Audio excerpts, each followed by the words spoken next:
Modest schoolboy David imagines that he communicates with a beauty in the schoolyard. During lessons, teachers tell students what horrors await them in adulthood. For David, the real outlet is the old black-and-white series Pleasantville, in which everything is always good and which he knows by heart. Unlike his divorced parents, the Parker couple love and respect each other and are attentive to their children. Together with a friend, he is preparing for a competition timed to coincide with the marathon of the series, which will begin. His sister Jennifer is the complete opposite of the guy, liberated and easy in advance. She invites a local handsome man home as her mother is leaving for her young boyfriend. But her plans to start a languid evening by watching a concert on MTV are disrupted by David, who is just starting a marathon. During the struggle for the remote control, it breaks and the TV can't be turned on now. The doorbell rang, and a telemaster appeared on the threshold, whom no one called. It turns out that the strange man is also a lover of Pleasantville. He sees how much the young man is a fan of the series, and offers him a special remote control that gives the effect of complete immersion. The struggle for the remote control resumed. David and Jennifer synchronized with the serial brother and sister and magically appeared on the other side of the screen. From now on, they are Bat and Mary Sue Parker, living in an idyllic American town of the 50s. Mary Sue is outraged about her colorlessness, and a mysterious telemaster appears on TV and says that this is a gift to them, for the fact that David knows the series so well. But then the old man takes offense at their discontent and promises to return only when they reconsider their behavior. Brother and sister are invited to breakfast by their new mother Betty. The newly minted dad George is already sitting at the table, and their standard breakfast is more like a buffet. The infernal mixture of bacon, pancakes, ham, and maple syrup almost made Maricia vomit. On the way to school, the girl freaks out. A bat suggests that she start adapting. A fire truck sped by. The fire brigade is in a hurry to remove the cat from the tree. That's all their work, because nothing is burning in Pleasantville. Mary Sue quickly forgets about her sadness when Skip Martin, the captain of the basketball team, drives up in a car. And according to the plot of the series, he has a crush on her heroine. In geography class, a girl is interested in what is outside of Pleasantville, but this only makes everyone smile. Because everyone knows that at the end of the main street of the city is its beginning. On the basketball court, bunny boys always get into the ring. Bat is also unable to miss. After learning from him that Mary Sue may not go on a date with him, Skip freaks out and unexpectedly misses. Realizing that the world of Pleasantville may be collapsing, Bat persuades his sister to go on a date with Skip, as it should be according to the plot. Immediately during the conversation, it turns out that the local books have absolutely clean pages. While Mary Sue tries on a giant bra, Bat hurries to work in a cafe. Due to the fact that the guy was late and the usual schedule was disrupted, his boss Bill Johnson did not know what to do, and constantly rubbed the table. So we understand that tarpaulin is really very fragile. In the evening, Skip and Mary Sue come to a cafe, where the guy confusedly admits that he still hasn't held the girl's hand, because he doesn't like to rush things. In the toilet, the girlfriends are interested in whether the Skip has inserted her. It's really about the buttonhole and the badge. Mary Sue decides to take matters into her own hands and invites Skip to the lovers' parking lot. Bat understands where everything is going, but does not have time to stop them. While everyone is admiring the lake, the girl offers Skip to insert her not only a badge. The terrified Skip can't understand what has just happened to him. Bill knocked on the Parker house and boasted to Bud that he had not done everything as usual today. His gaze lingers too long on Mrs. Parker. Driving up to his house, Skip saw something amazing, a red rose. The next day, he told the team in colors what happened last night, and not a single player got into the ring after that. Mary Jane teaches her friends new words, for example, cool. This also has consequences. At night, the lovers' parking lot was drowned in groans, and the invincible team lost with a crushing score.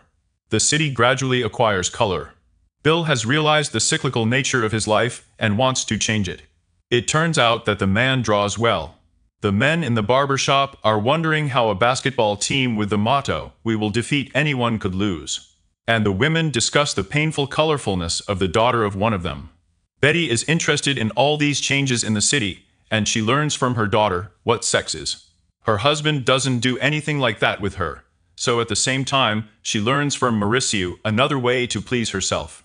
The woman followed her advice, and the world around her immediately turned red, and the tree in the yard even ignited.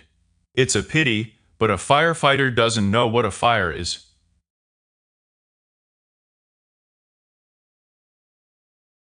The cat was not there, so with the active help of Bud, we had to deal with the flames.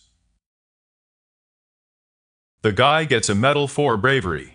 After that, Margaret runs up to him and hands him a cookie. Although according to the plot of the series, she baked her cookies for another guy. Some young people have already painted themselves from head to toe. In the cafe, everyone is wondering how Bat learned how to extinguish a fire. The answer that this was done in his old town only confused everyone. After all, they have no idea what is outside of Pleasantville. And here it turns out, there are roads that do not close in a circle. Brother and sister tell young people what this or that book is about, and the once empty pages are filled with letters. After that, a huge queue lined up in the library. The men look at this whole flower garden and decide that it's time to do something. The mayor comes to George Parker and discusses with him the appearance of double beds in the city, and the fact that people are now quitting their unloved work, and then makes him a member of the city council. The husband asks his wife to make cakes, but she does not respond. She is ashamed. She has also become colored. Her son helps her hide her new shameful appearance with the help of gray cosmetics. That brings Bill an album of paintings from the library, and he remains completely delighted with the acquaintance with art. However, he regrets that he will not be able to use the same paints. Bat invites Margaret on a date, and she agrees. The guy is delighted, so he refuses to return to his world. When a telemaster who appeared on the screen offers it to him, Mary Sue is surprised why she hasn't painted yet, because she spends 10 times more time in the parking lot than any other girl. It's probably not just about sex after all. Meanwhile, the most romantic place in the city has become the most painted. Betty comes to Bill when he was enthusiastically drawing a picture. The woman is also amazed by the beauty of painting and accidentally reveals her secret. The artist really likes her new look. It brings them closer together. Over time, Mary Sue stopped having fun with Skip and preferred books. During the date, Bat tells Margaret about the dangers of the outside world, and she offered the guy to taste an apple. They didn't grow up in the city before. George has returned home, but there is no one to meet him. His wife is posing for Bill right now. At the same time, another incredible event is taking place in the city. It's really starting to rain. Bat shows school children that they should not be afraid of him. George continues to wonder at the absence. Wife and dinner. Dumbfounded and wet, he comes to a bowling club, where he tells the mayor and other men what a nightmare he had to face.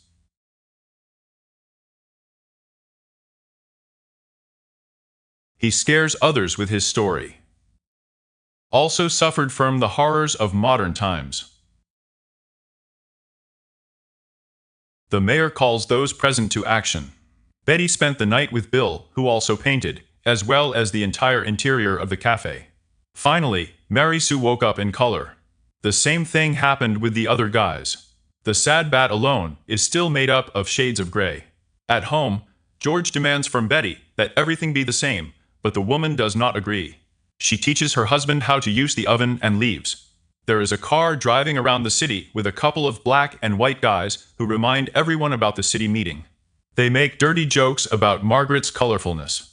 At the meeting itself, you can see the exclusively black and white population of the older city. The mayor suggests separating pleasant things from unpleasant ones, that is, literally introduce segregation. Only black and whites are allowed into stores now. Betty moved in with Bill. The telemaster once again appears in front of Bud and runs over the guy for what is happening to the city, and demands to return the remote control to him. But the young man refuses. A portrait of a naked Betty flaunts on the window of a cafe, which causes mass discontent. The woman was surrounded and harassed by teenagers, demanding to show what she has under her dress. That easily repels her, because the locals do not know what a fight and blood is. Immediately after that, the young man finally finds the light. City conservatives break a window with a portrait, break into a cafe and smash it. Absolutely all books are burned. The painted guys, fleeing from persecution, barricade themselves in a cafe. At the next meeting, the mayor proposes to introduce a new set of laws. So, the library and the lovers' parking lot are now closed. It is forbidden to sell umbrellas and double beds. You can listen to literally 5 pleasant melodies. Teachers will tell students about the superiority of constancy over change, and most importantly, only black, white, and gray colors are allowed in the city. In spite of everything, the Bat turns on forbidden music.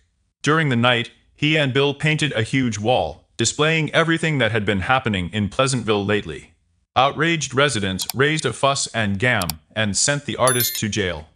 The father came to the cell to the imprisoned guy. George is still sure that Betty went out for a walk 3 days ago. Artists are being tried for damaging city property and using prohibited colors. Bat takes the floor and says that the world is diverse and there are many emotions in it. Everything can't be pleasant. Bath draws George's attention to how beautiful his wife has become. The man burst into tears and became colored. The guy continues that what is happening cannot be stopped. And this is in everyone present. Always reserved and pleasant, the mayor breaks down and instantly also loses his grayness, after which he escapes from the courtroom. The townspeople go outside and see that Pleasantville is completely painted. Color TV shows the world outside the city. David is going home, and Jennifer has decided to stay in this world. She gets on a bus going to another city. The guy also says goodbye to Margaret and his serial mother. David presses the remote control button and disappears. He turns up at home exactly an hour after the start of the marathon. The mother decided not to go anywhere and returned home. She's crying because her life didn't work out the way it should. To which the guy replies that there is nothing put in the world. In Pleasantville, life is in full swing, but the question of who Betty ended up with remained unanswered.